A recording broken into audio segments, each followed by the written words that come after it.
김진의 돌직구쇼에 오신 여러분 반갑습니다. 김진입니다. 저는 오늘도 저희 돌직구쇼 오픈 스튜디오 앞에 나와 있습니다.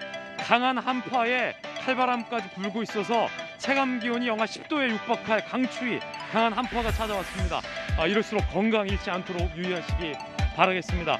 윤석열 후보가 북한의 극초음속 미사일 위협에 대해서 북한이 우리를 향해 쏠 징후가 보이면 선제 타격하겠다라고 발언을 했는데, 민주당에서는 전쟁 광이냐 라는 반응을 내놓으면서 선제 타격을 두고 여야가 논쟁을 벌이고 있습니다. 잠시 후 이야기 나눠보겠습니다. 저는 비가 오나 눈이 오나 매일 아침 이곳에서 여러분을 기다리겠습니다. 김재의 돌직구쇼 지금 라이브로 시작합니다. 잠깐만요.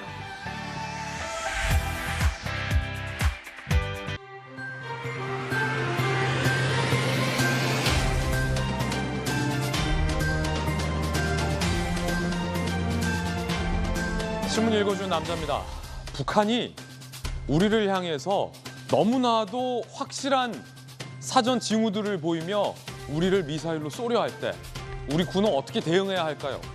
여야 정치권 간에 이 대응 방법을 두고 치열하게 논쟁을 벌이고 있습니다. 여러분은 어떻게 생각하십니까? 북한이 우리를 쏘려 할 때 우리는 선제 타격을 해야 할까요, 말아야 할까요? 잠시 후 이야기 나눠보겠습니다. 오늘 조간신문 4가지 키워드 준비했습니다. 먼저 첫 번째 키워드부터 살펴보시죠. 와르르, 와르르. 일순간의 와르르. 동아일보 1면입니다. 안타까운 사고였습니다. 또 안전이 무너져 내렸습니다. 광주에서 현대산업개발이 시공하던 아파트가 사진 한번 보실까요? 이렇게 무너져 내렸습니다. 도대체 어떻게 아파트를 지었길래 건설 중에 아파트가 종이장처럼 찢어져서 무너져 내릴 수 있는가? 많은 조간신문들 지적하고 있습니다. 6명이 이 사고로 현재 실종된 상황입니다. 두 번째 키워드 살펴보겠습니다. 오늘의 두 번째 키워드는 바로 이겁니다. 비전. 한국일보 1면에 싣고 있는 비전, 누구의 비전일까요? 바로 이재명 후보의, 그리고 윤석열 후보의 비전. 네거티브를 접고 비전 대결을 모처럼 양 후보 간 내세웠던 하루였습니다. 한국일보도 모처럼 새로웠다 이렇게 썼습니다. 이재명 후보는 신경제 비전을, 윤석열 후보는 출산과 부동산에 정부의 통큰 지원책을 각각 발표했습니다. 잠시 후에 흥미로운 대목들 살펴보겠습니다. 이어서 세 번째 키워드 소개하겠습니다. 세 번째 키워드는 바로 단일화 물음표. 이번 대선의 가장 큰 변수이자 이슈 중에 하나는 바로 단일화일 것입니다. 안철수 후보의 지지율이 굉장히 빠르게 상승하고 있는 와중에 과연 이 단일화, 한겨레 신문은 이 점을 주목했습니다. 5면입니다. 안철수, 단일화 관심 없다. 공동정부도 작동하기 어렵다라고 선을 그었습니다. 완주하겠다라는 뜻을 밝혔지만 어제 저희 돌직구쇼의 여론조사 전문가는 후보든 단일화가 될지 안 될지 아직 알 수 없다. 결국 여론이 결정한다라고 밝힌 바가 있죠. 잠시 후에 단일화 변수에 대해서도 이야기 나눠보겠습니다. 이어서 마지막으로 네 번째 키워드 살펴보시죠. 네 번째 키워드는 바로 이겁니다. 보란듯, 보란듯. 앞서서 서두에서 제가 북한 미사일 위험 얘기를 꺼냈는데 이유가 있었습니다. 바로 중앙일보입니다. 누구 보란듯? 우리 보란듯이죠. 정부 보란듯이죠. 우리 정부가, 그리고 우리 국방부가 북한의 초음속 미사일 수준에 대해서 애써 부인하자 북한이 보란듯 더 빠른 미사일을 쐈습니다. 마하10, 마하10 이렇게 해요. 마하6 발사 6일 만에 북한이 또 도발을 한 겁니다. 문재인 대통령은 앞선 북한의 미사일 도발에 대해서 규탄하지 않았는데 이번에는 대선 국면에 미사일을 쏜 것에 대해서 유감을 표명했습니다. 그런데 정치권 일각에서는 왜 대통령이 이 정도로 북한이 도발을 하는데도 유감에 그치냐라는 비판을 내놓기도 했습니다. 여러분은 어떻게 생각하십니까? 지금까지 신문 읽어주는 남자였습니다.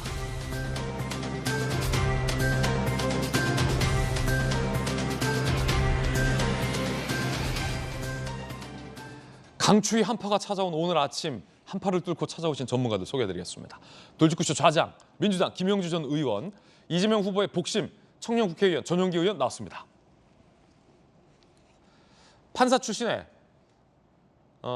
국민의힘 법사위 선대위 전주의 대변인 나오셨습니다. 그리고 베테랑 기자, 청와대 출입기자 출신의 이재명 부장 나왔습니다. 모두 어서 오세요. 반갑습니다. 자, 대선이 이제 얼마 남지 않았습니다.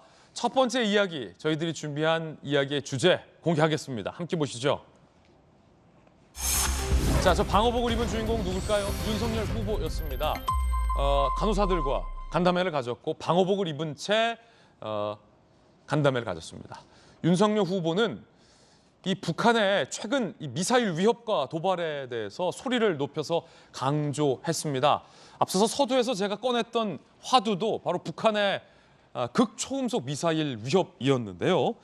잠시 후에 이야기 나눠보겠고요.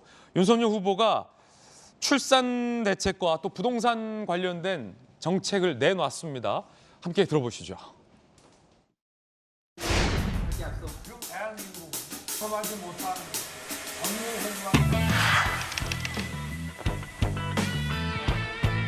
재앙적 수준의 저출생을 극복하기 위한 제도적 변화를 시작하겠습니다. 아이가 태어나면 1년간 매월 100만 원의 정액 급여를 받도록 하겠습니다. 임대인, 임차인, 국가가 3분의 1씩 나누어 분담하는 임대료 나눔제를 도입하겠습니다. 세금 공제로서 손실된 부분들을 순차적으로 돌려드리는 그런 어떤 비상 상황에서의 고통 분담이라고 보시면 될 것 같습니다. 전체적으로 한 50조 정도를 예상하고 있습니다. 윤석열 후보가 신년 회견을 갖고 주요 경제 정책을 선보인 겁니다. 이재명 후보도 마찬가지였습니다. 일단 윤석열 후보가 내놓은 정책들 함께 자세히 살펴보시죠.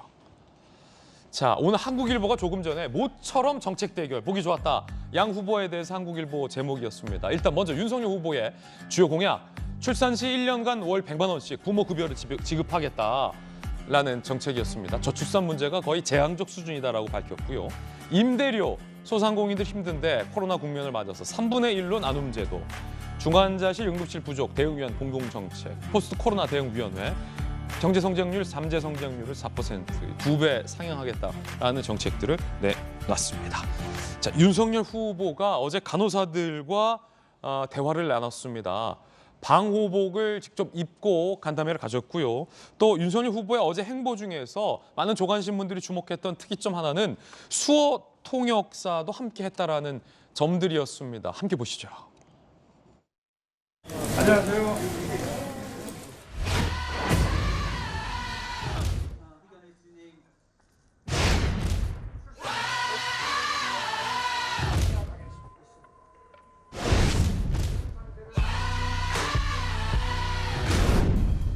현장 간호사들의 어려움을 몸소 체험하시고자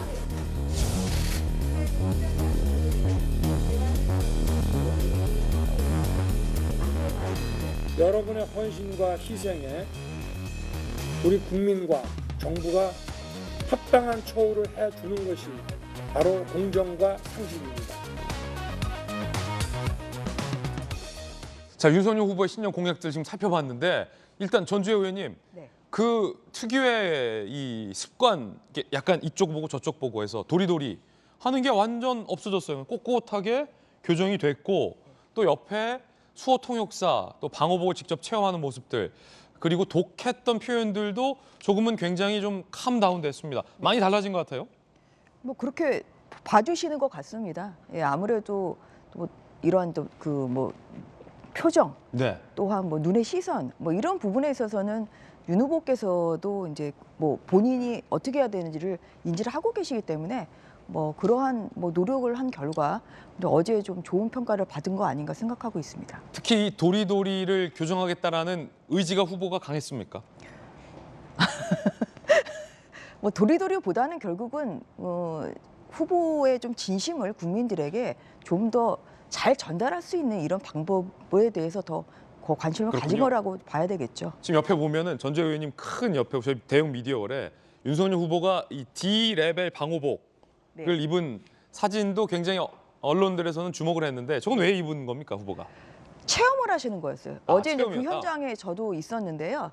근데 이게 보니까 이렇게 산소 호흡기 같이, 그러니까 완전히 이 방호막 그 복을 입으면 예. 그 호흡이 어려워지기 때문에 산소를 공급해주는 장치가 이렇게 뒤에 있더라고요. 거의 뭐 약간 우주복 수준이네요. 네, 그래서 이제 그것을 입고 좀 이제 간담회를 좀 진행을 하셨습니다. 그래서 뭐 고통에 상응하는 또 그 간호사들이 코로나19의 최전방에서 국민들의 또 생명과 안전을 지키기 위해서 노력을 하고 계시기 때문에 뭐 그런 차원에서 거기에 상응하는 그런 처우 개선 뭐 이런 또 약속을 하셨고요. 그리고 또한 그 코로나 이제 고통 분담 차원에서도 어제 뭐 방문이 그러한 이제 코로나19에 대한 어떤 그 윤 후보의 진정성 그리고 또한 어떤 그런 그 해법에 대한 그런 출발점이 되는 그런 자리가 됐습니다. 예. 자, 윤석열 후보가 안보와 관련돼서도 목소리를 높였습니다. 북한이 극초음속 미사일을 최근에 연달아 발사를 했습니다. 이 초음속 미사일은 제가 또 국방부로 오래 출입했기 때문에 명백히 대한민국을 향한 도발로 규정할 수 있습니다. 어떻게 해야 할까요? 북한이 저 초음속 미사일을 우리를 향해서 쏘기 직전 상황, 우리가 이걸 감지했다면 우리는 어떻게 해야 될까요? 일단 윤석열 후보의 생각 들어보시죠. 마하5 이상의 미사일은 발사가 되면은 거기에 만약에 핵을 탑재했다 그러면은 수도권에 도달해서 대량 살상을 하는데 걸리는 시간이 1분 이내입니다. 요격이 사실상 불가능합니다. 그러면은 그 조짐이 보일 때 삼축 체제의 가장 제일 앞에 있는 킬체인이라고 하는 이 선제 타격 밖에는 막을 수 있는 방법이 지금 없고요. 선제 타격, 윤석열 후보는 이렇게 답변을 했습니다. 킬체인, 한국형 킬체인으로 선제 타격을 해야 한다. 킬체인이 무엇인지 저희가 조금 설명을 준비했는데 함께 보시죠. 킬체인은 핵무기 등 북한의 대량 살상 무기와 탄도탄 등을 적극적으로 추적해 도발의 조짐이 있을 때 선제 타격을 해서 방어하는 체계입니다. 그러니까 이 킬체인의 핵심 개념이 바로 선제 타격입니다. 우리 작전 계획에 북핵미사일 공격 징후 시 선제 타격 개념이 포함되어 있고 이 한국형 킬체인을 처음 수립했을 때 제가 국방부 출입 기자를 해서 제가 저 킬체인 취재를 해서 보도를 참 기사를 많이 썼던 기억도 있습니다. 자, 이제는 논쟁의 영역으로 들어갑니다. 이재명 후보와 민주당에서 윤석열 후보의 저 발언을 문제 삼았습니다. 이렇게요. 민주당 이재명 후보와 윤호중 의원의 생각입니다. 윤석열 후보가 선제 타격 말고는 막을 수 방법이 없다 이런 말을 했는데 여기에 대해서 참 국민이 많이 불안해하실 것 같습니다. 선제 타격이라는 것이 곧바로 전쟁으로 이어지는 겁니다. 윤석열 후보 최소한의 애국심이 있다면 우리 국민들을 또 7천만 민족을 전쟁으로 끌고 가는 이런 발언은 취소되어야 마땅하다. 이렇게. 그리고 민주당에서는 윤석열 후보의 저 발언을 문제 삼으며 전쟁 광이냐라는 비판까지 내놨는데 일단 함께 살펴보시죠. 윤호중 원내대표는 호전적 지도자다라고 했고 김용민 최고위원은 전쟁 광도 아니고 이게 무슨 망언인가.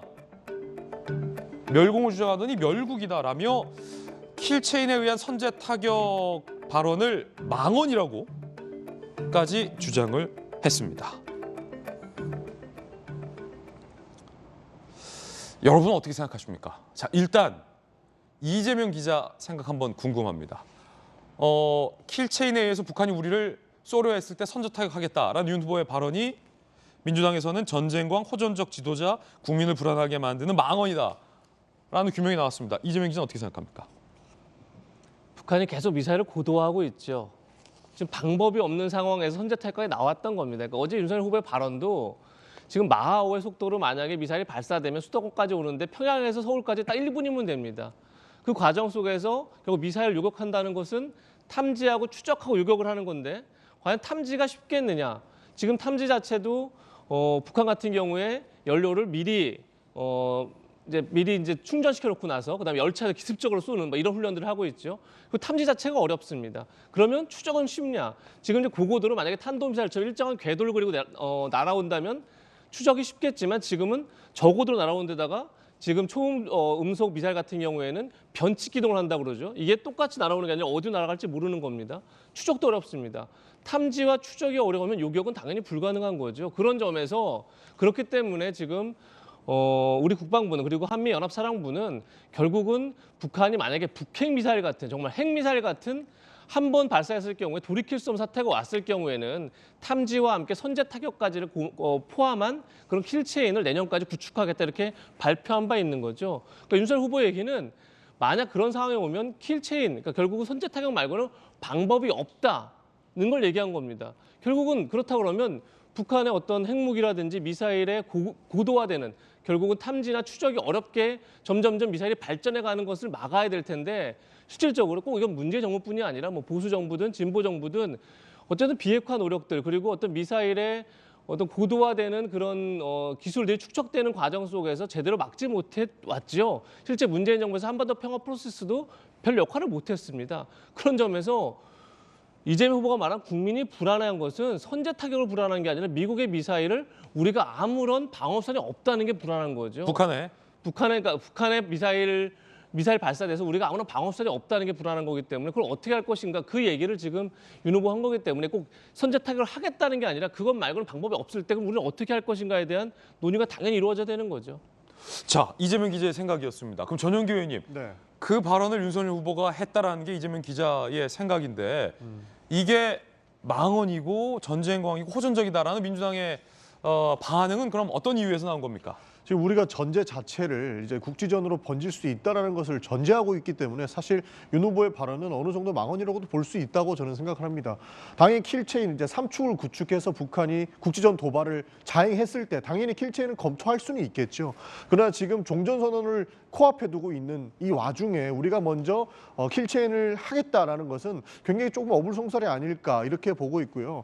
사실상 킬체인까지 일어나려면 지금 합동참모본부에서 우리 정보를 어떻게 수집한지를 봐야 되는데 애초에 킬체인 자체로 핵무기를 막을 수 있는 방법조차 제한되어 있다고 보고 있습니다. 그 이유가 뭐냐면 지금 그 이동식이 아니고 고정돼 있는 핵무기 미사일 그 발사 장소 같은 경우에는 킬체인으로 선제 조치가 가능하지만 이동식으로 변하고 있다는 거죠. 그러니까 이동식으로 변하고 있고 우리한테 쏠지 안 쏠지도 모르는 상황에서 먼저 우리가 선제적으로 공격을 한다. 이렇게 됐을 때는 당연히 바로 국지전으로 번질 수밖에 없는 상황이고 사실상 지금 종전선언을 앞둔 지금이라고 말씀드리는 이유 자체도 북한이 먼저 도발을 할 수 있는 상황 자체가 불가능한 현실이 되지 않았나. 사실상 그 뭐 중국이라든지 러시아의 눈치를 보지 않으면 북한에서는 그 내부적인 판단으로 이렇게 도발을 할 수 없는 그런 상황까지 왔고 실제로 평양에서 서울까지 쏠 수 있다라는 이런 전제 조건이 잘못되었던 건 무엇이냐면 핵무기를 서울로 쏘면 뭐 한반도 전체가 날아가는 그런 상황 속에서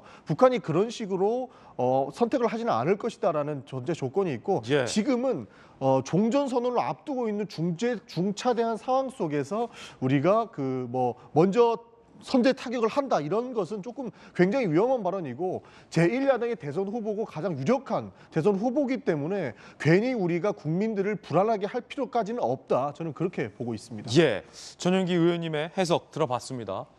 북한이 핵 또는 미사일로 우리를 타격하려는 징후를 너무나 분명하게 보일 때 그때 작동하는 게 한국형 킬체인입니다. 민주당에서는 종전선언을 앞둔 마당에 꼭 그런 발언을 했어야 하느냐라는 문제 제기가 나왔고요. 하지만 문재인 대통령은 2017년 8월에 이 킬체인, 선제 타격을 포함한 킬체인의 구축을 강조한 바 있습니다. 함께 들어보시죠. 북한의 핵미사일 도발이 계속되고 또 핵미사일 능력이 갈수록 고도화되어 왔는데도 한국형 삼축체계 구축이 지연되어 온 이유는 무엇인지, 한국형 삼축체계를 언제까지 어떻게 구축할 것인지 구체적인 계획을 세워주기 바랍니다. 자, 지금 논쟁은 이겁니다. 북한이 우리를 핵 또는 미사일으로 때리려 할 때 선제 타격을 해야 한다. 그게 망언이다. 전재 의원님, 이런 논쟁이에요? 네, 저는 그건 너무 윤 후보가 말씀하신 건 너무 당연하다고 생각합니다. 뭐냐면 이게 결국은 그러면 그냥 눈 뜨고 당할 것이냐 이제 눈 뜨고 이거거든요. 당할 것이냐. 그 전제 자체가 핵 미사일을 좀 쏜다는 그런 가정 하에서 어제 질문이 나온 것이고, 뭐 그런 가정 하에서 윤 후보가 말씀을 하신 것이고요. 그럼 핵 미사일을 탑재한 그런 미사일이 마하 5 이상의 그런 초음속, 극초음속 미사일인 경우는 그 서울까지 수도권까지 도달하는 게 단 1분입니다. 예. 그러면 과연 이러한 북한의 공격에 대해서 그러면 대한민국의 통수권자로서는 어떠한 행동을 취해야 되느냐? 눈뜨고 당할 것이냐? 아니면 이것은 최선의 방어를 위한 어떠한 그런 해법을 얘기를 하신 거죠. 그러면 되묻고 싶어요. 그럼 이재명 후보 같은 경우는 그러면 이런 경우에 어떻게 하겠다는 겁니까?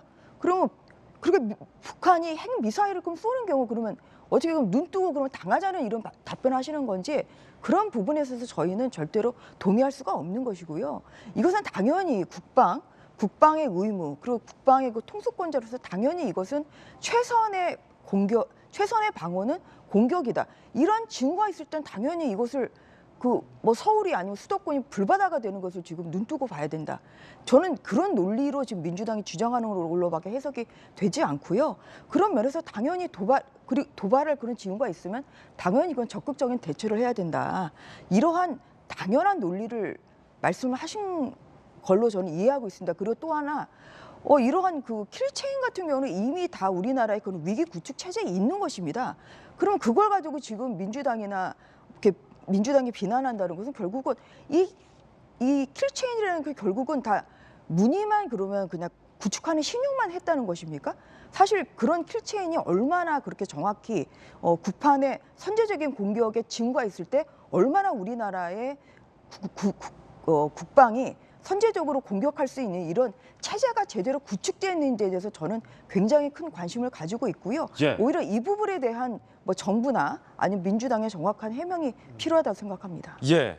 전용기 의원. 네, 문재인 대통령께서도 강조했다시피 당연히 3축은 구축돼 있고 킬체인의 요구 조건 같은 경우에도 당연히 구축을 해놓은 상태입니다. 전주혜 의원의 반박은 그러면 북한이 쏠라고 할 때 눈 뜨고 당할 거냐라는 반박이었어요? 절대 안 되죠. 당연히 이제 강경한 대응을 할 수밖에 없는 상황이고, 우리가 방어하기 위한 기제는 당연히 깔려 있다. 그리고 그런 상황이 발생하지 않게끔 해야 되는 것이 당연한 정부의 역할이다. 그러나 지금 이 상황 속에서 저희가 눈여겨볼 점은 이러한 국민 불안감을 조성해서 킬체인까지 거론하면서까지 국민 불안으로만 선거를 하려고 하는 부분에 대해서 전쟁광이라든지 정말로 그런 식으로 하면 안 된다라는 것은 저희가 지적을 하지 않을 수가 없습니다. 결국엔 멸공 논란도 똑같은 것이고, 그의 연장선으로 지금 킬체인 논란까지, 그다음에 선제 타격 논란까지 온 것 같은데, 사실상 우리가 정책 대결로 어떠한 방식으로 국민들께 비전을 보여줘야 될지, 정말로 대한민국의 발전을 위해서 어떤 것이 필요해야 될지 지금 얘기해야 되는 중차대한 상황 속에서 국민들의 불안감을 부추겨서 마치 국민의힘만이 이런 대응을 잘할 수 있을 것처럼 부추기는 것은 정말로 잘못된 선거 캠페인 중에 하나로 볼 수밖에 없기 때문에 예. 저희는 비판을 할 수밖에 없는 상황이다, 이렇게 봐주시면 좋을 것 같습니다. 제가 하나 반론을 제기할게요. 예. 뭐냐면 지금 국민의힘이 그런 얘기를 하는 것이라 사실 이런 것은 북한이 먼저 도발을 하고 있는 것이죠. 왜냐하면 5일에도 미사일 발사를 했고요. 어제도 또 미사일 발사를 했습니다. 그러면 당연히 국민들은 굉장히 불안해하는 것이죠. 오히려 왜 북한이 이렇게 대한민국의 대선을 앞두고 이렇게 국민들을 자극하는 행위를 하는 것에 대해서 오히려 대통령이나 오히려 민주당이 여기에 대한 강력한 유감을 표명을 해야 됩니다. 그런데 이렇게 도발성 행동을 하는 북한에 대해서는 말 한마디 하지 않고 오히려 거기에 대해서 어떻게 국민들을 보호할 것인가에 대한 그런 국민의힘의 윤석열 후보의 그런 후보의 발언에 대해서만 문제를 삼는다는 것은 결국은 오히려 북한에 대해서 오히려 저자세를 갖추고 있는 이러한 기조가 계속 유지가 되고 있다는 점에서 저로서는 국민의힘으로서는 굉장히 그 부분에서 강력한 유감을 가질 수밖에 없는 것이죠. 참으로 잘못된 해석이라고 볼 수밖에 없는 것이고요. 북한이 유엔 안보리 위반에 한 것에 대해서는 정부에서 유감을 표명했고, 민주당에서도 강한 유감을 표명을 했습니다. 그래서 저자세라는 것에는 절대적으로 동의할 수 없고, 사실 북한이 대선 전에 이렇게 미사일 도발을 많이 하는 것, 그것으로 이득을 본 사람들이 누군가를 생각해 보면 민주당에서 그렇게 저자세다라고 해석하는 것은 저는 바르지 않다, 저는 그렇게 봅니다. 예. 김영주 의원님. 네. 한편 이 북한이 쏜 미사일이요. 이게 참 저는 불안해요. 왜냐하면 국민의 불안을 조장하는 차원이 아닙니다. 제가 전직 국방부 출입 기자로서 북한의 무기 패턴과 북한의 도발 역사에 대해서 저는 공부를 많이 했고 취재도 많이 했거든요. 이번에 북한이 연달아서 쏜 이 미사일, 이게 초음속으로 비행을 해요. 그리고 변칙 기동을 합니다. 말이 좀 어려운데 쉽게 말해서 지금까지의 미사일은 뿅 쏘면 궤적을 그립니다. 그리고 그 궤적이 예측이 가능했습니다. 현재 북한의 미사일. 그래서 북한이 쏘고서 상당 시간 예측된 궤적을 따라서 정해진 타겟 지점으로 비행을 하는 형태의 포물 비행이 주로 북한의 미사일이었기 때문에, 그렇기 때문에 우리가 예상 궤적을 예상해서 중간에서 이제 요격하는 게 가능했었단 말이죠. 그런데 지금 북한이 쏜 건 속도도 초음속이에요.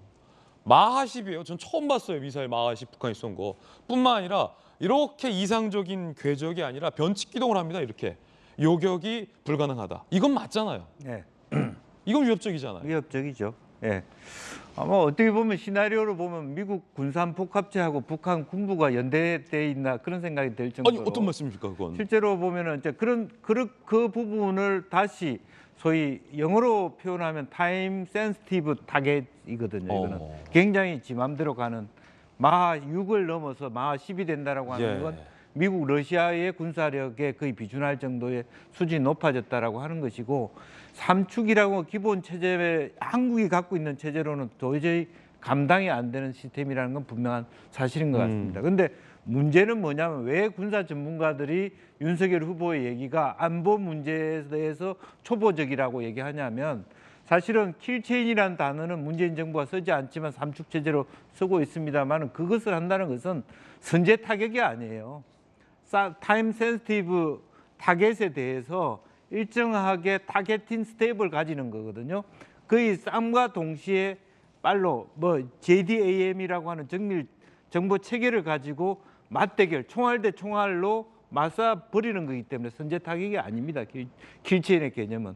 개념적으로 틀렸다는 부분이고, 또 하나는 이 선제 타격론은 결과적으로 어떻게 되냐 하면 동북아를 전체적으로 핵무장화할 가능성이 많습니다. 북한이 그렇게 할 수 있는 정당화를 시켜줄 뿐만 아니라 중국과 러시아가 덩달아서 실제적으로 핵무장화할 수 있기 때문에, 과연 왜 그러면 해벽 전책에 논의를 했겠습니까? 그런 부분에 대해서는. 북한이 만약 저런 체제를 공격한다는 것은 결과적으로 한반도 전체를 불바다화하겠다는 거고, 다만 우리는 그 체계를 만들어 가야 돼요. 그런데 지금 우리가 해야 될 것은 사실은 그런 킬체인 체제로 나가려면요, 그 육해공 체제로는 불가능합니다. 전체적으로 통합 시스템이 돼야 되고, 두 번째는 전작권을 우리가 갖고 있어야 돼요. 제일 중요한 게 의사결정권을 갖고 있어야 되는데, 그건 모순적이잖아요. 전작권을 한수하면서 우리가 선제 공격한다? 우리 선제 공격할 수 있는 권한도 없단 말이죠. 이제 그런 부분에 대해서 전반적으로 이 엄중한 대북 관련된 위협들을 조금 우리가 체계적이고 완성적인 형태로 우리 군을 어떻게 미국처럼 1군, 2군 체제로 바꿔야 됩니다. 그러한 같은 그런 전체적인 공약과 계획 속에서 이 문제를 했으면 좋겠다고 하는 거지, 일방적으로 선제 공격이라고 하는 것은 굉장히 단발마적인 그런 의사에 대한 부분이라서 우리가 위험하다는 것이죠. 김영주 의원님 의견 들어봤습니다. 민주당에서 전쟁 광이야라는 지금 발언까지 현재 나온 상황이에요. 여러분들은 어떻게 생각하십니까? 북한이 당장 우리를 향해서 핵 혹은 위협적인 미사일을 변칙적으로 쏘려고 할 때 우리는 어떻게 대응해야 될까요? 이재명 기자. 조금 전 전용기 의원께서도 선제 타격 불가피한 점을 인정했다고 생각합니다. 그러니까 만약에 진짜 변칙 기동으로 마하 10 이상의 그런 속도로 미사일이 날아올 때 할 수 있는 방법은 없는 거죠. 지금 현재 기술로서 요격할 방법은 마땅히 없는 거죠. 그런 점 선제 타격을 불가피하다는데, 그 불가피성을 얘기했는데 바로 민주당이 전쟁 광으로 화답을 합니다. 그러니까 그 자체가 약간 문제라고 생각하는 게, 조금 전에 전용기 의원께서 이런 얘기를 합니다. 과연 북한이 도발할 수 있느냐? 그런데 세상에 그런 선의에 기대는 안보라는 건 안보 정책은 존재할 수 없는 겁니다. 상대가 어떻게 나올지 선의에 기대서 과연 북한이 그렇게 하지 않을 것이다, 이런 선의에 기대할 수는 없는 거죠. 가장 최악의 상황을 염두에 두고 안보 정책 짜는 거다 한 말씀 드리고, 두 번째, 종전선언을 앞두고 있다고 그러는데 지금 북한이 종전선언을 원하고 있습니까? 미국은 할 것 같습니까? 전 별로 그렇게 보이지 않습니다. 그리고 문재인 정부의 바람인 거죠, 그냥 종전선언은. 그리고 종전선언을 하면 그냥 정치적 선언입니다. 그럼 종전선언을 하고 나면 위협이 없어집니까? 전혀 그렇지 않죠. 미사일이 사라집니까? 그러니까 종전선언과 어떤 미사일 위협은 전혀 다른 문제다 이런 말씀 하나 더 드리고 싶고 전 그러다 보니까 멸공 문제도 마찬가지지만 민주당이 더 강하게 나옵니다. 선제 타격 불가피하다 했더니 전쟁 광이냐 이렇게 화답을 합니다. 이렇게 봤을 때 2010년도 천안함 폭침 사건이 났을 때 민주당이 들고 나온 구호가 지방선거를 앞두고 그럼 전쟁이냐 평화냐 이렇게 구호를 들고 나와서 사실 지방선거를 승리했습니다. 저는 오히려 그래서 민주당이 이 안보 이슈를 역으로 좀 활용하고 있는 게 아닌가 그런 생각도 듭니다. 예, 오늘 스튜디오 분위기가 그 어느 때보다 뜨겁습니다. 두 분과 두 분의 뭐 서로 다른 의견들 스튜디오에서 좀 들어볼 수 있었고요. 우리 여러분들의 생각도 궁금합니다. 시청자분들, 국민 여러분들은 어떻게 생각하십니까? 저는 의견은 있지만 딱 앵커로서 오늘은 딱 균형 잡힌 진행만 하는데 미사일을 설명해주는 역할로서만 딱 그치도록 하겠습니다. 이럴 때는 앵커가 아니라 패널로 제가 출연하고 싶은 생각도 들어요. 어쨌든 논란 이렇게 이어지고 있고요. 최근 이 멸공이라는 표현을 올렸던 신세계 정용진 부회장이 멸공이라는 표현을 하지 않겠다라고 한 발 물러섰지만 북한의 미사일 발사 기사를 올렸습니다. 그러면서 이런 표현을 했습니다. 함께 보시죠.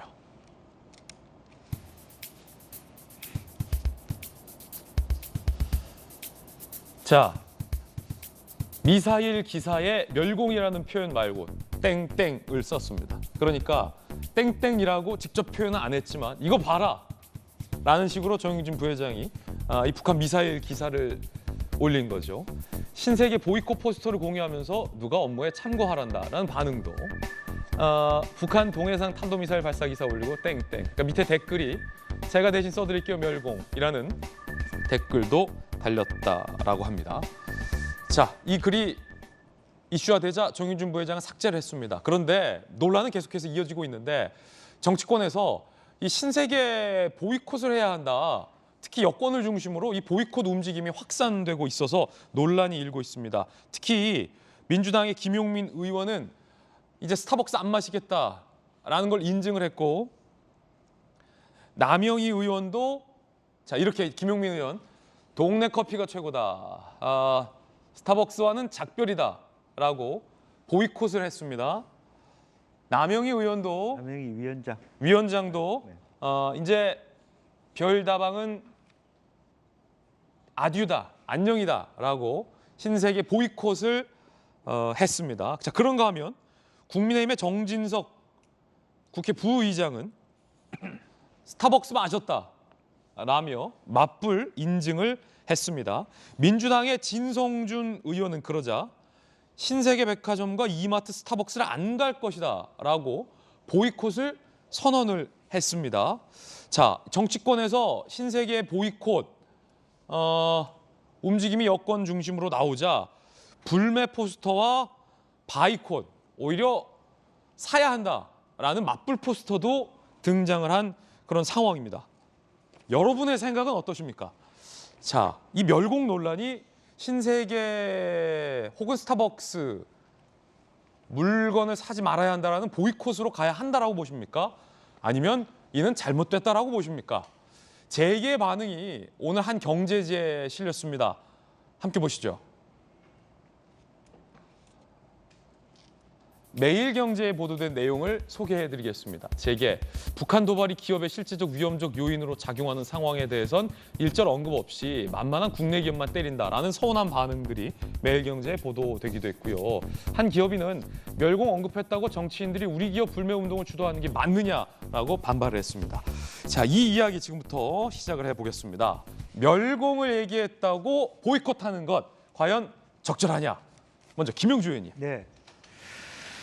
사실은 이제 구조의 문제입니다. 정용진 부회장한테 좀 해주고 싶은 게 이 시점에서 멸공이 무슨 뜻이냐.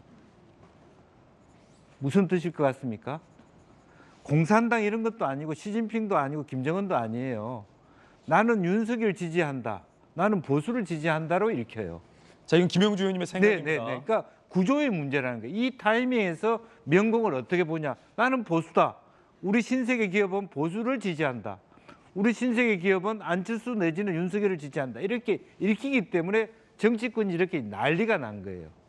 대선판이 아니었으면 좀 달라질 수 있습니다. 실제로 뭐 코리아 디스카운트, 북한의 위협 어제 오늘의 일이 아니지 않습니까? 지금 신세계백화점 8층부터 12층 비어 있습니다. 면세점 비어 있습니다. 주요 고객 누굽니까? 중국 사람일 수 있단 말이에요. 코로나지만. 그럼 앞으로 중국 기업 안 합니까? 신세계가 중국에 지금 화장품 하고 있는데. 그렇기 때문에 제가 보면은 정용진 부회장이 정말 맥락 없이 멸공 뭐가 나쁩니까? 다 군대 가서 멸공 노래 다 부르고 저도 멸공 하고 싶습니다. 근데 왜 멸공을 못 합니까? 때려 잡히시지 않으니까 화해하고 화폐 정책 하는 거 아닙니까? 그런 면에서 길게 글로벌 기업으로서 신세계가 그러니까 뭐 중국 끊고 러시아 끊고 그렇게 기업할 수 있습니까? 그런 의미에서 좀 철부지 이미지를 갖는다는 거예요. 그래서 보이콧 움직임은 그래서 그럴 수 있다. 사실은 불매운동? 정치권에서는 그런 반응을 받을 수 있지만 불매운동. 저는 다른 한편으로 보면 그걸 다른 사람한테 권장하는 거는 국민한테 좀 불편함을 줘요. 집 앞에 이마트도 가야 되냐 말아야 되냐. 신세백화점 지금 신세계 앞에 얼마나 명소입니까?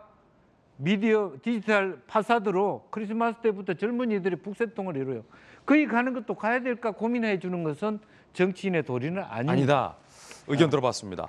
민주당을 중심으로 신세계그룹의 불매운동까지 이어지고 있는 상황이에요. 적절한가의 문제입니다. 전주 의원님, 네. 어떻게 보십니까? 저는 뭐 표현의 자유의 측면에서 그러니까 본인의 의사를 충분히 개진할 수 있다고 생각을 하고 있고요. 근데 이제 그 이후에 이루어진 뭐 이러한 뭐 불매운동은 오히려 이제 과하다는 생각이 드는 것이죠. 이게 그 뭐 관심 있는 소위 셀럽이라는 이제 정용진 부회장의 어떠한 그런 영향력, 발현의 영향력을 무시할 수는 없습니다. 그런데 그래도 대한민국의 한 명의 시민 아닙니까? 그 시민이 그렇게 뭐 멸공을 그렇게 SNS에 올렸다고 해서 이걸 오히려 정용진 이콜 신세계나 이마트는 아니잖아요. 그거는 대주주일 뿐이고 그리고 또 경영 책임자일 뿐이죠. 그런데 마치 그것을 그 기업 전체에 비화를 해서 오히려 스타벅스를 불매한다. 이것은 오히려 과도한 이런 그 반응이고요. 그 오히려 이제 그런 행동을 하다 보니까 그런 반응에 대해서 오히려 더 국민들이 멸공이라는 것에 대해서 또 관심을 가졌죠. 사실 멸공이라는 단어는 저도 이게 어렸을 때 들은 기억이 없는 사실 굉장히 생소한 그런 단어거든요. 그런데 그게 오히려 좀 이런 것들이 오히려 이번 대선에 대한 뭐 관심을 더 좀 지피우는 그런 측면도 있고 그래서 저는 이 정도에서 서로 좀 자제를 하는 것이 필요하다. 그렇군요. 예, 그런 말씀을 드리고 신세계나 싶습니다. 이마트가 정용진 개인 것은 아닌데 이 여권의 불매운동 과하다라는 의견 주셨습니다. 사실 여권에서 불매운동을 주도하는 듯한 모양새를 나온 건 이번이 처음이 아닙니다. 일본과의 갈등이 격화됐을 때 특히 여권과 정부를 중심으로 조국 전 장관은 죽창가를 공유하기도 했었고 불매운동을 주도한 바도 있었습니다. 자, 이번에는 신세계 이마트, 국내 기업을 향한 불매운동. 전현기 의원은 동의하십니까?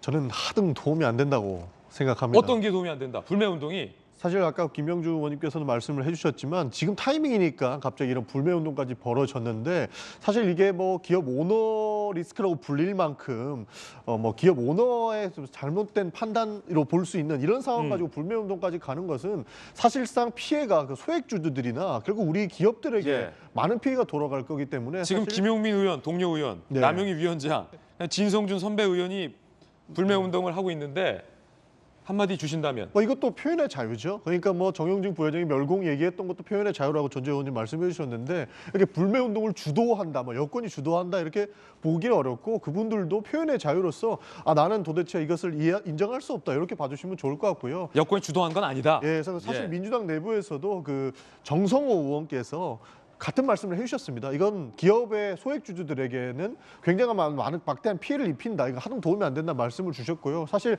그 정용진 부회장이 이 얘기를 하고 나서 재계나 기업계 그리고 소액주주들도 깜짝 놀라서 주식을 파는 이런 모습도 보인 것 같습니다. 왜냐하면 어저께 그 보도를 통해서 본 게 한 2천억 정도가 주가가 빠졌다고 하더라고요. 그러니까 피해를 결국 누가 보느냐. 소액주주들한테 보는 거고 사실 신세계가 앞으로 중국과에 대한 거래가 지속적으로 있어야만 대한민국 경제 도 발전할 거고 신세계라는 그룹 또 더 발전을 할 텐데 지금 사실상 이 시기에 이런 얘기했다는 것은 하등 도움이 안 되는 일이고 사실 정치권에서도 뭐 불매운동까지 하는 것도 사실 도움이 안 되는 일이다. 저는 예. 그렇게 보고 있습니다. 전용기 의원은 그러면 스타벅스 마실 거예요? 저는 사실 동네 카페를 또 좋아하긴 하는데요. 네.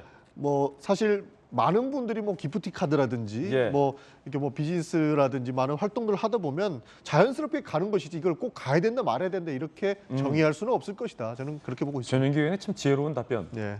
돌직구 발언 들어봤습니다. 첫 번째 이야기는 여기까지입니다. 이제는 저희가 준비한 두 번째 이야기를 시작하겠습니다. 주제 보시죠. 절대 철수 없다는 안철수. 이번 대선에서 가장 큰 변수, 선거 이벤트를 꼽는다면 많은 전문가들이 하나같이 입을 모아서 답변하는 것은 바로 단일화 여부일 겁니다. 지난 서울시장 재보궐선거에서도 사실은 이 단일화가 선거 결과에 주요한 영향을 미쳤던 만큼 이번 대선에서 안철수 후보와 윤석열 후보와 안철수 후보가 과연 단일화를 해낼 것이냐, 단일화를 안 할 것이냐는 굉장히 초미의 관심사입니다. 그래서 오늘도 매우 흥미로운 여론조사 몇 가지 저희가 준비를 했습니다. 제가 직접 저희 돌직구쇼의 대형 미디어월에 나가서 시원하게, 친절하게 설명을 해드리겠습니다. 저와 함께 가시죠. 요즘 이 여론조사 보는 재미가 있는 것 같습니다. 여론조사 공정위 발표한 이재명 후보, 윤석열 후보 이 두 후보의 여론조사 결과와 추이, 따끈따끈한 여론조사 결과 제가 설명해드리겠습니다.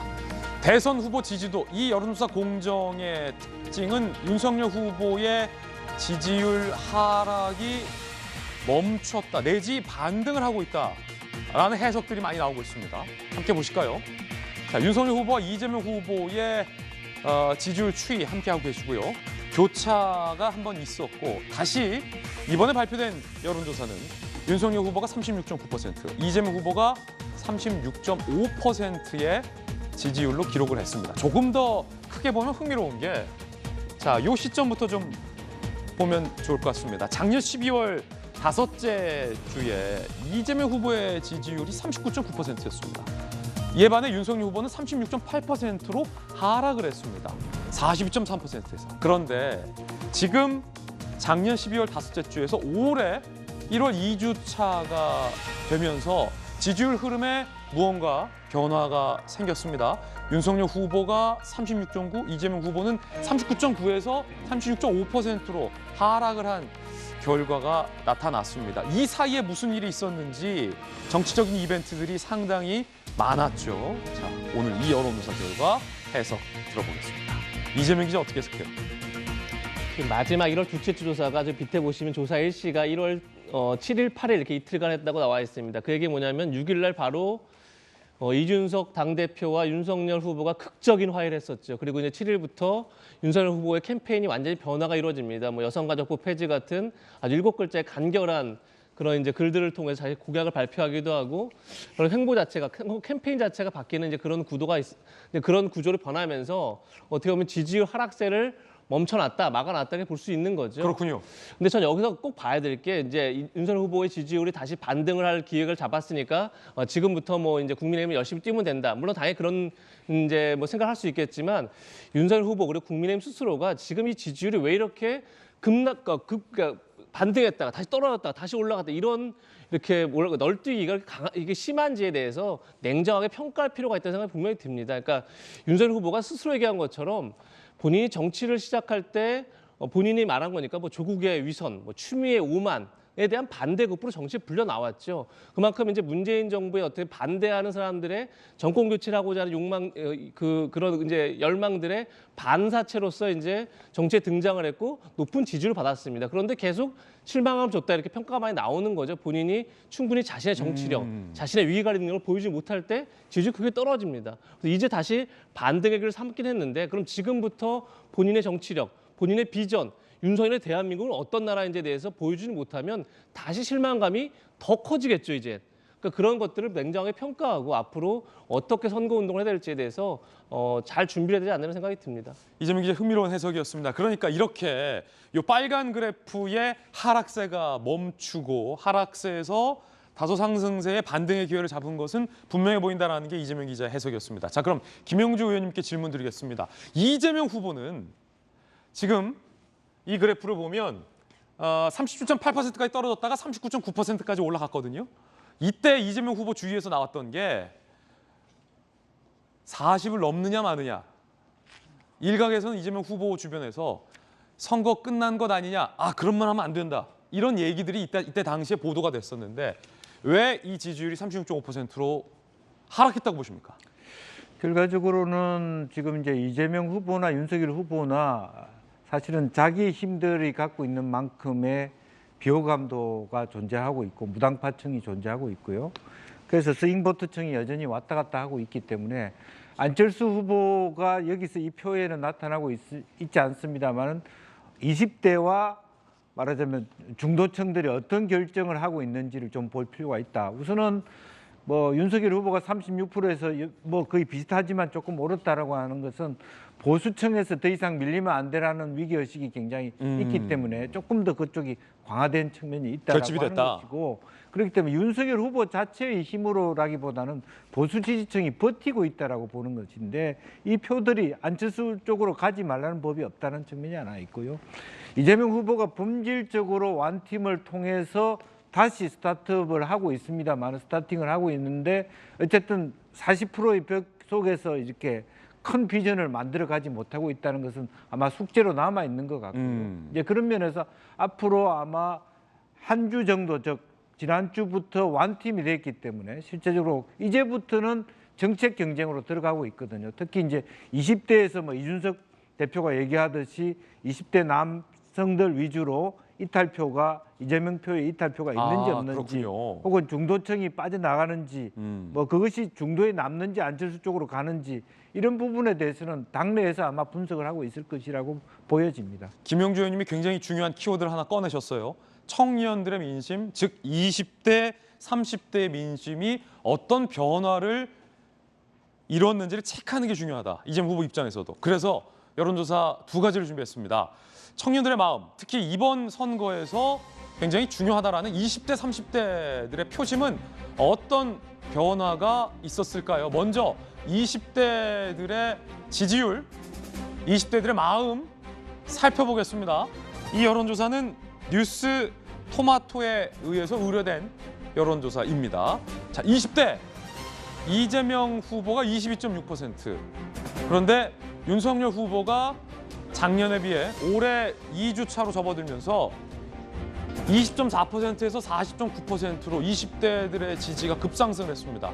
반면 이재명 후보는 작년에 25.2%에서 올해 1월 둘째 주 22.6%로 소폭 하락을 했고요. 윤석열 후보는 2배 이상이 20대들의 지지를 받았습니다. 껑충 뛰었어요.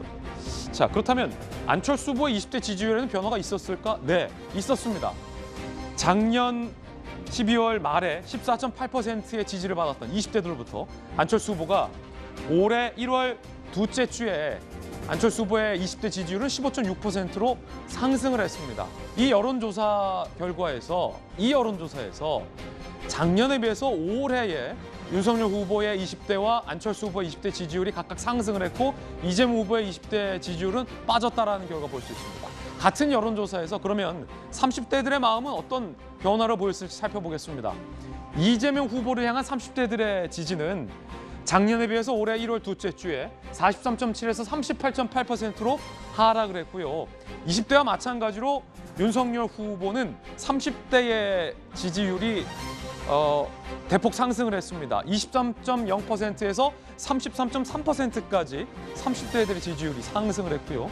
안철수 후보도 30대들에게 9%의 지지를 작년에 받았었는데 30대들이 14.5%의 지지를 안철수 후보에게 보냈습니다. 즉, 이 30대 이 조사에서도 윤석열 후보와 안철수 후보의 30대 지지율이 올랐고 이재명 후보의 30대 지지율은 떨어졌다라는 결과가 이어지고 있습니다. 선대위 대변인을 하시면서 후보를 밀착 수행하고 있는 전주의 의원께 한번 묻겠습니다. 윤석열 후보를 향한 20대, 30대 지지율이 왜 이렇게 올랐다고 보세요?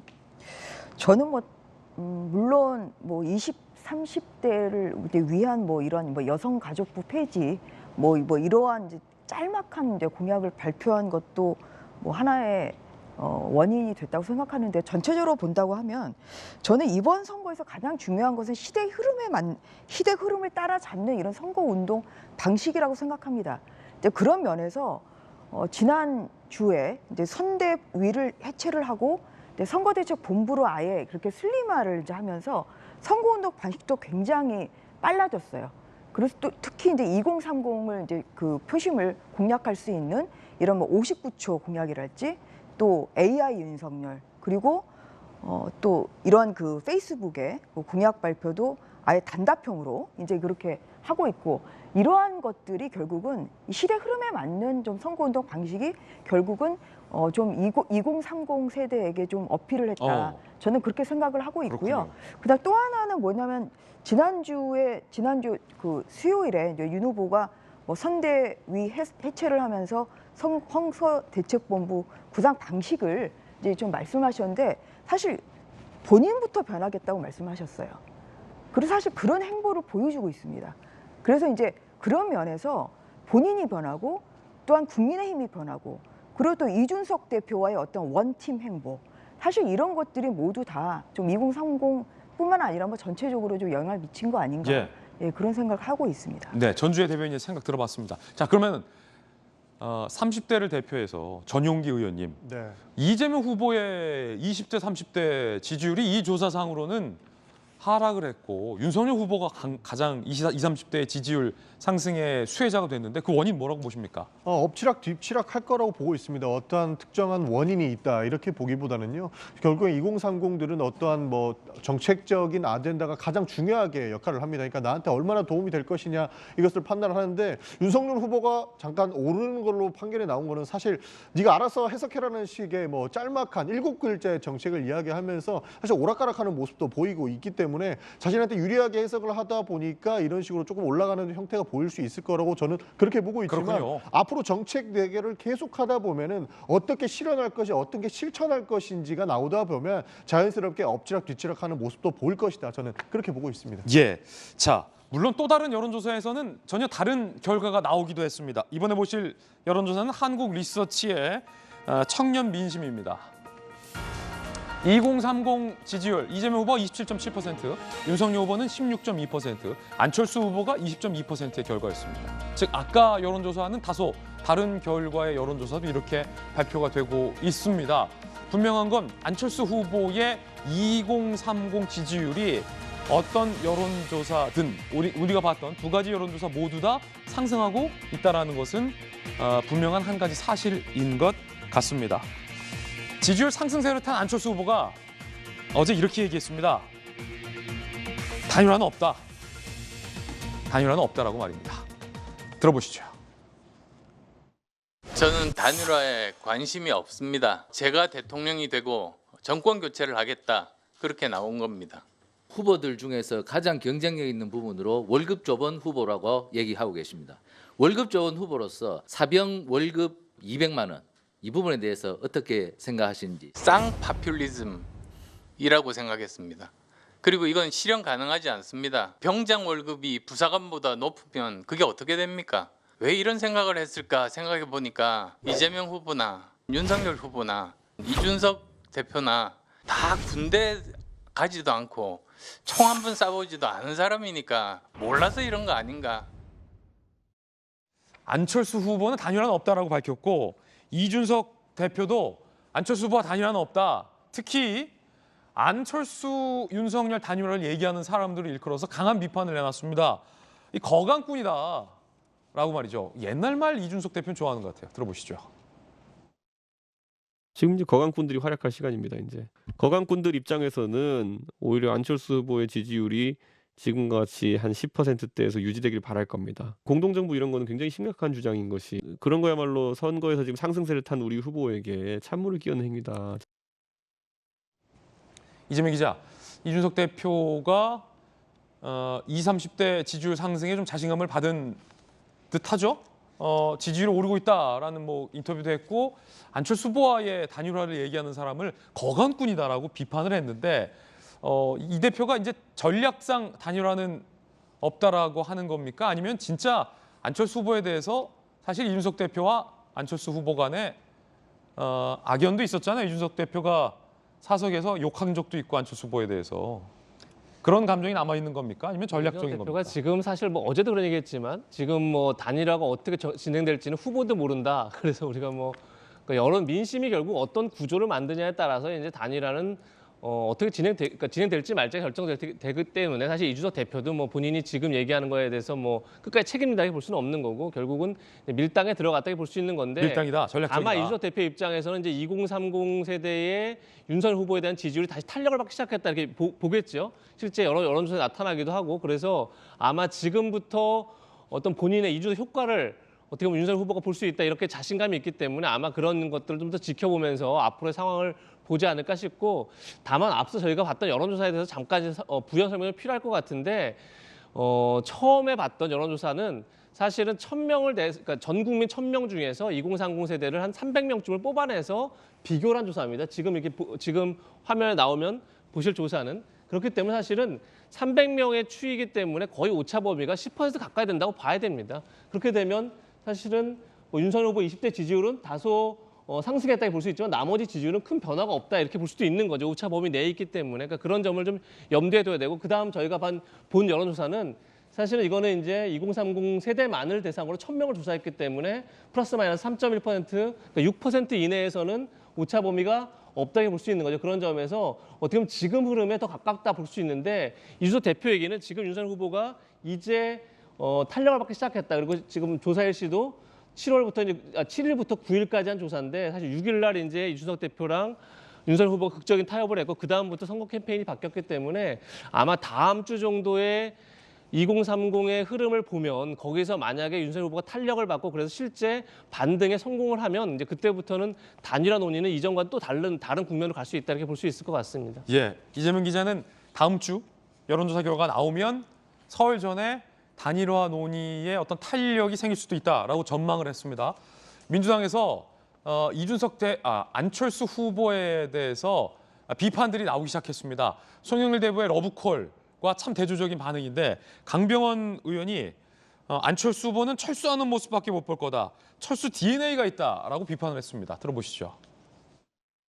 윤석열 후보를 통해서는 정권 교체는 불가능하다는 판단들을 하시는 분들이 안철수 후보에게 기대를 거는 것 같은데요. 기대를 걸어봤자 철수하는 모습밖에 못 보지 않을까 생각이 듭니다. 그렇죠. 끊임없이 철수의 DNA를 갖고 있는데 목표는 완주다라고 얘기를 하고 있지만 안철수가 또 어떻게 입장을 갖고 번복할 수도 있는 거고요. 자, 요거는 전현기 의원님 혹시 너 철수할 거지 하면서 단일화를 못하게 하려는 전략? 그런 건 아니고요. 그런 거 아니에요? 네, 단일화가 이루어지려면 지금 너무 짧은 시기밖에 안 남았습니다. 60일도 채 안 남은 이런 상황 속에서 단일화 논의가 되려면 결국 여론조사 방식밖에 없는 것이고 여론조사를 또 극적으로 받는 사람 결국에 조직표로 연결될 거기 때문에 안철수 후보가 윤석열 후보와 단일화를 하기 위해서는 조직표를 동원해야 될 수 있는 사실 그런 상황이 적절하게 이루어지지를 못할 것이다라고 보고 있는 것이죠. 그러니까 당연스럽게 안철수 후보가 철수할 수도 있다. 약간 이렇게 보고 있는 것 같은데요. 지금 상황에서는 그 단일화 가능성이 굉장히 높지 않다라고 보고 있기 때문에 저런 말씀을 하시는 건 아닌가. 저는 그렇게 보고 있습니다. 그렇군요. 민주당에서는 단일화 가능성을 높지 않게 보고 있다. 그렇군요. 안철수 후보가 최근 인터뷰를 했습니다. 정치의 순간들에서 가장 후회됐던 순간이 뭐냐라고 물으니까 이 장면을 꼽았습니다. 함께 보시죠, 그 장면. 안철수 전 후보를 소개합니다. 제가 왜 여기에 왔는지 아십니까? 제가 어느 후보 지지하는지 아십니까? 문재인! 안철수! 문재인! 자, 이제 우리 선거 확실하게 이겼죠?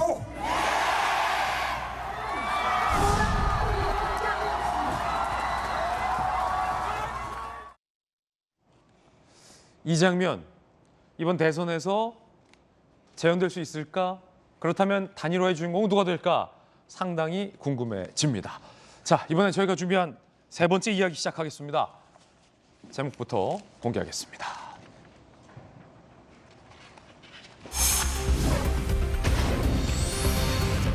세계 5강의 꿈, 비리 의혹엔 단호. 이재명 후보가 윤석열 후보와 마찬가지로 어제 경제정책 공약을 발표했습니다. 그 장면 살펴보시죠.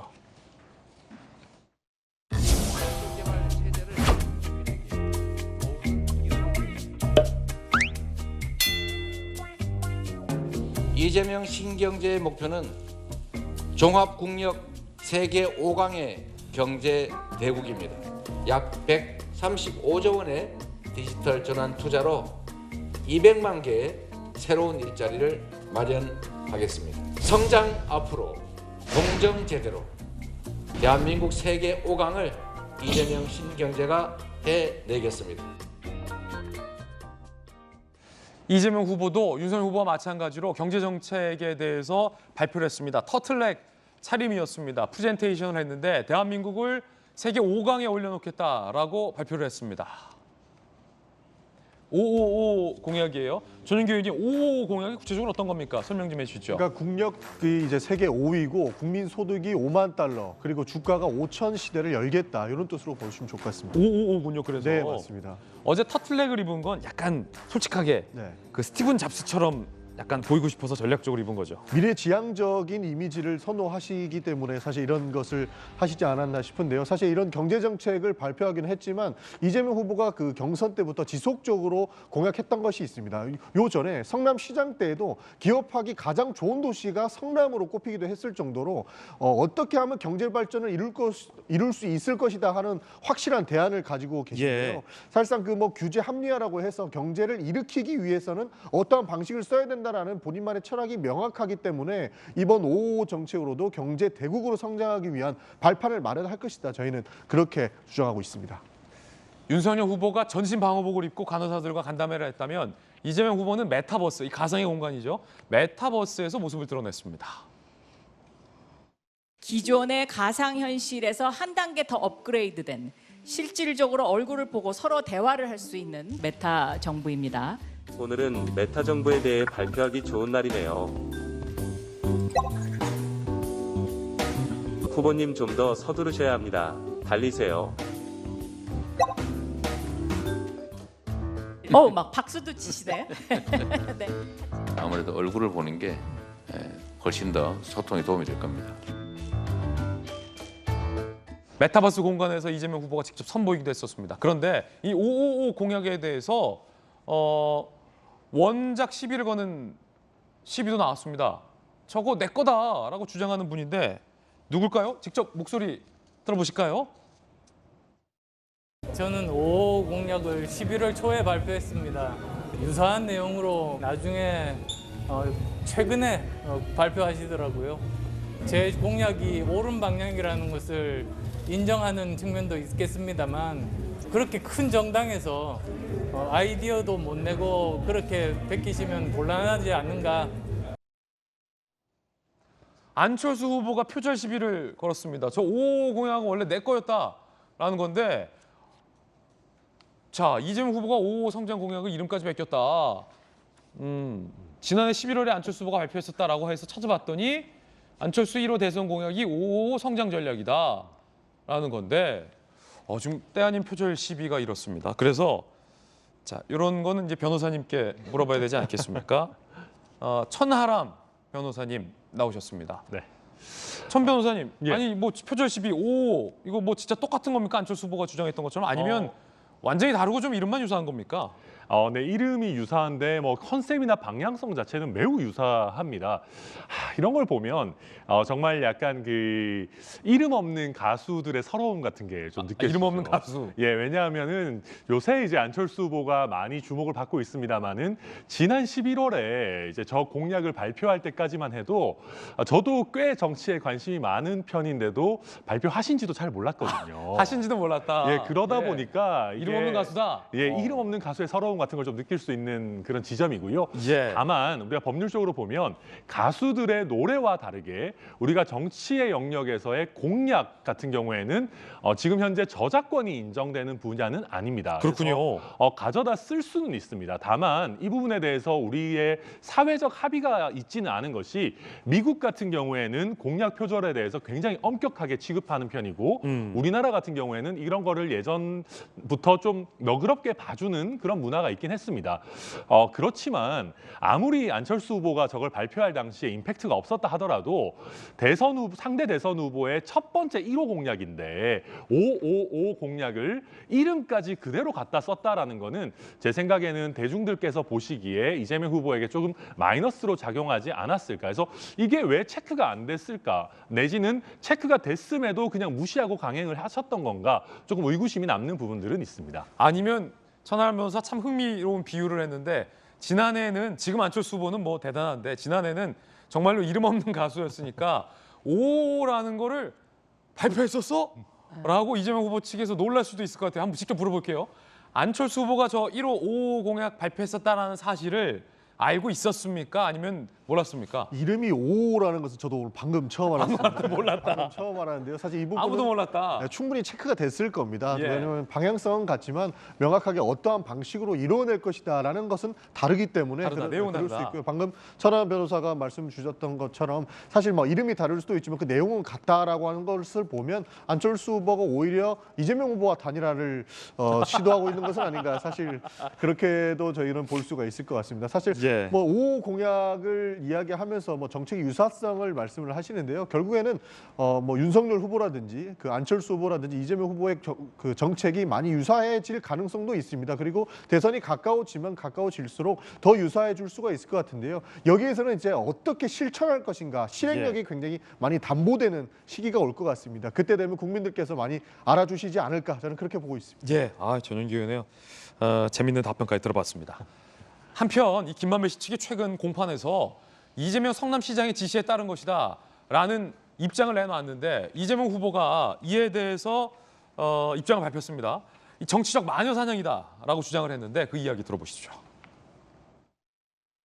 자꾸 사소한 걸 가지고 이제 왜곡을 하려는 시도들이 있는데 매우 정치적으로 마녀 사냥을 하고 있다는 느낌이 듭니다. 수개월 동안 수사를 해놓고 이제 와서 이상한 정보들을 흘려가지고 자꾸 정치에 개입하는 모양새인데 검찰의 각성을 촉구합니다.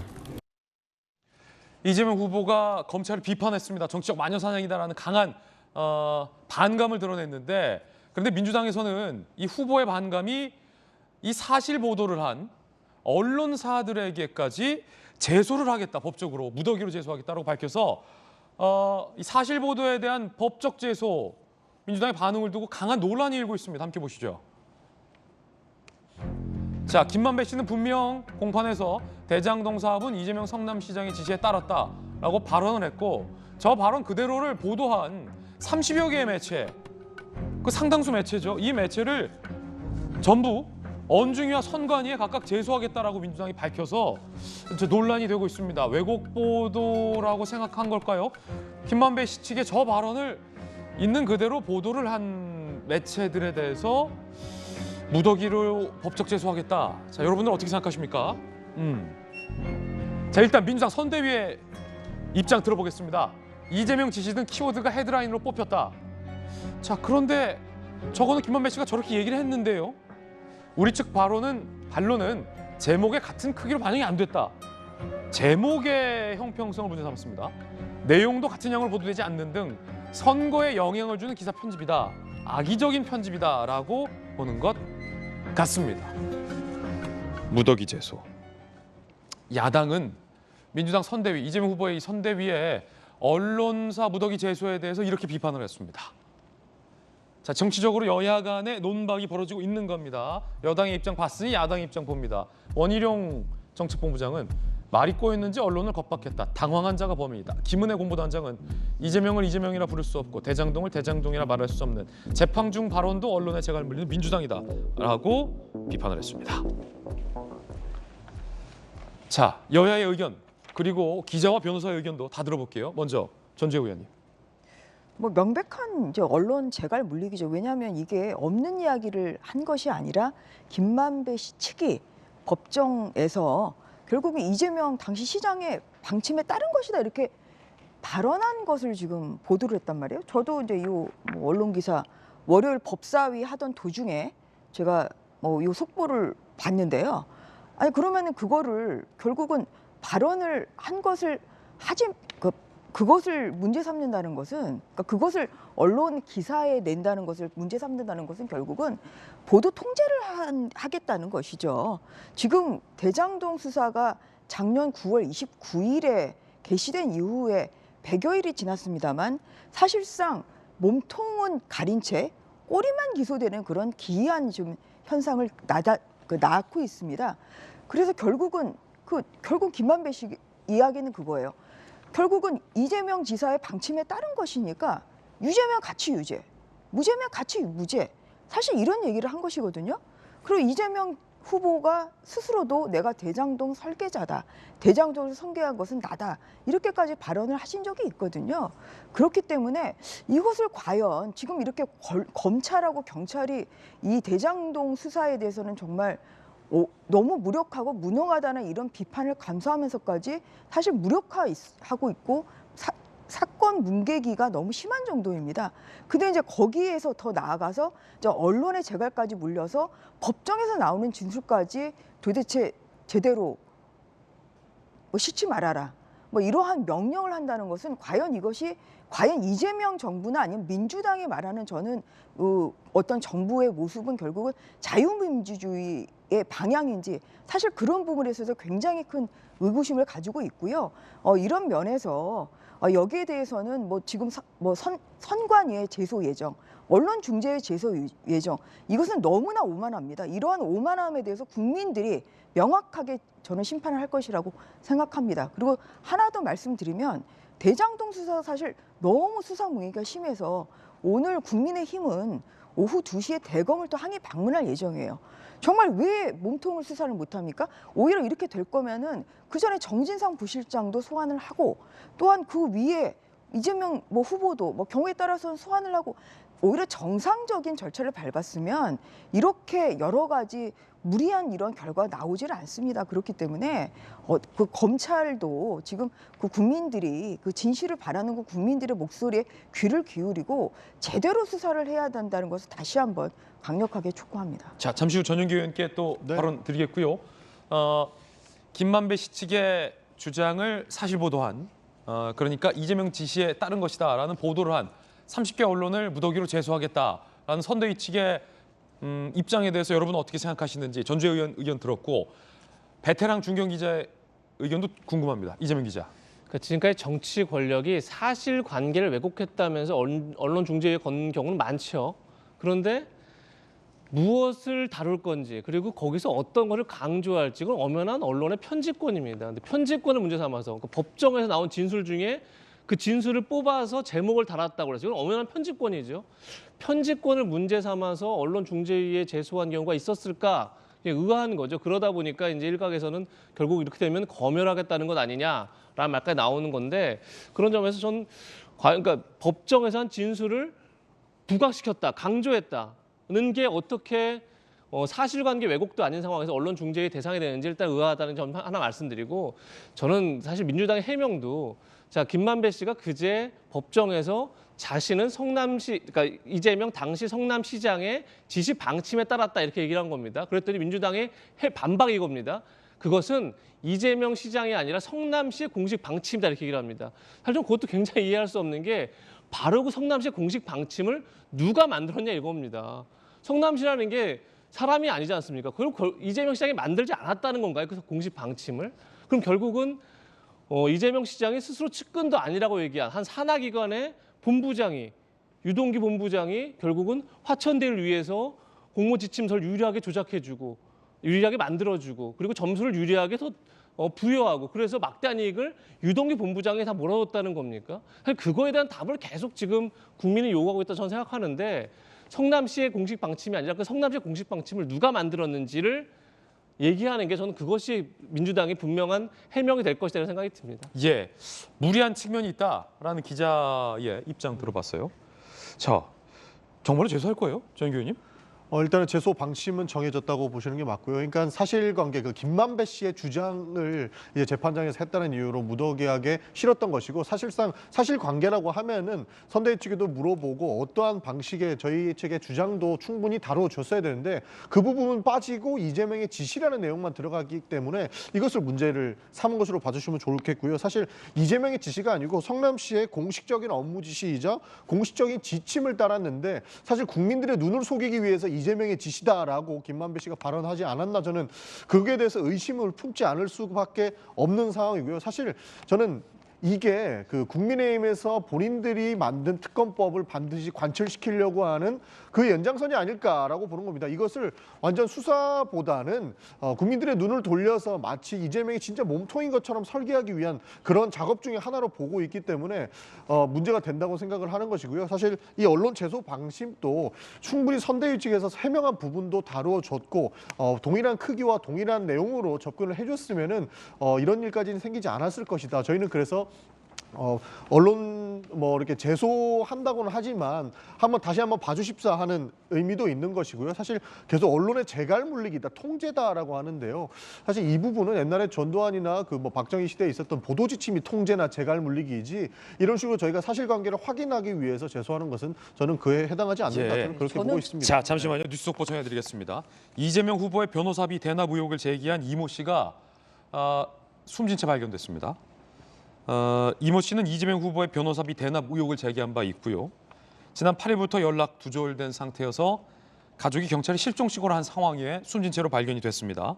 서울 양천구의 한 모텔에서 발견이 된 것으로 취재가 됐고요. 부검을 실시한 예정이라고 하는데, 시민단체가 지난해 10월에 이 씨의 제보를 토대로 해당 혐의, 즉 변호사비 대납 의혹을 검찰에 고발한 바 있습니다. 자, 천하람 변호사님, 지금 뉴스 속보라 설명이 좀 필요한 것 같은데, 이 숨진 채 발견된 이모 씨가 지난해였죠. 네, 맞습니다. 이재명 후보의 변호사비가 대납된 거다라는 의혹을 제기했었던 첫 제보자 아닙니까? 네, 그렇습니다. 그래서 관련한 자료를 이제 언론에 제공했던 첫 제보자이고요. 저는 아까 이야기하던 주제와 좀 연관해서 말을 하자면, 저는 이재명 후보 선대위에서 또 그런 얘기 하실 것 같아요. 이재명 지사 비용 대납판이라는 말 빼라라는 지침을 또 내리시지 않을까라는 걱정이 되고요. 그러니까 있는 사실을 그대로 보도해도 본인들의 입장을 충분히 반영해주지 않으면 왜 우리 거는 똑같이 반영해주지 않냐라고 하시지 않을까 걱정이 됩니다.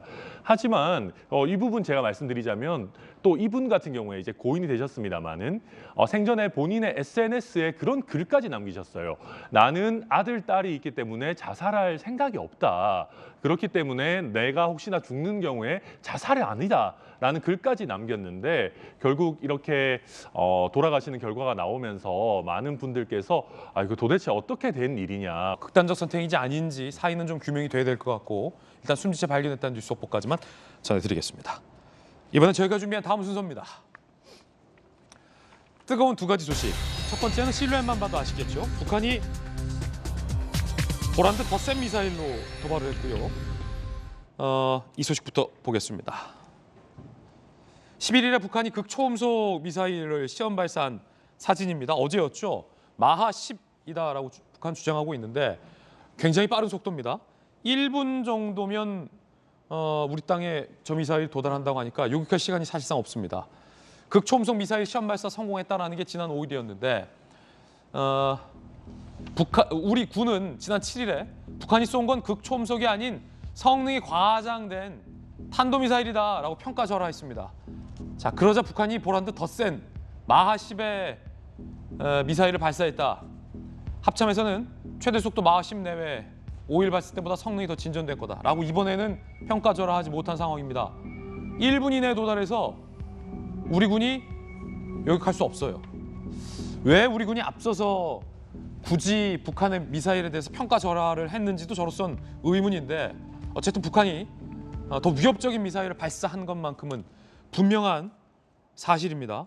김정은도 저기에 참관을 했다라고 해요. 저렇게 김정은 입장에서는 위협적인 무기를 개발했으니 당연히 현지 참관을 하고 기념사진까지 찍을 수밖에 없을 것 같고요.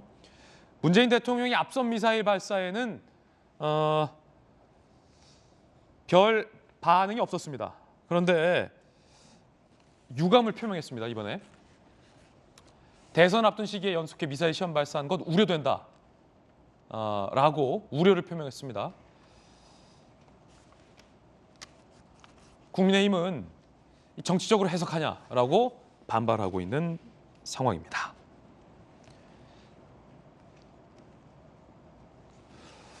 자, 일단 천하람 변호사님. 네. 군 다녀오셨죠? 제대하셨죠? 네. 이게 앞서서 제가 설명했지만 굉장히 우리에게 위협적인 것만큼은 분명하잖아요. 이거 유엔 안보리 결의 위반 아닙니까? 네, 그렇게 해석될 여지가 당연히 많죠. 예. 그리고 지금 저는 대통령께서 대선을 먼저 이야기하셨는데 저는 대선보다 실제 이게 평화에 미치는 악영향 그리고 안보리 결의 위반을 언급하시는 게 더 적절했다라는 생각이 들고요.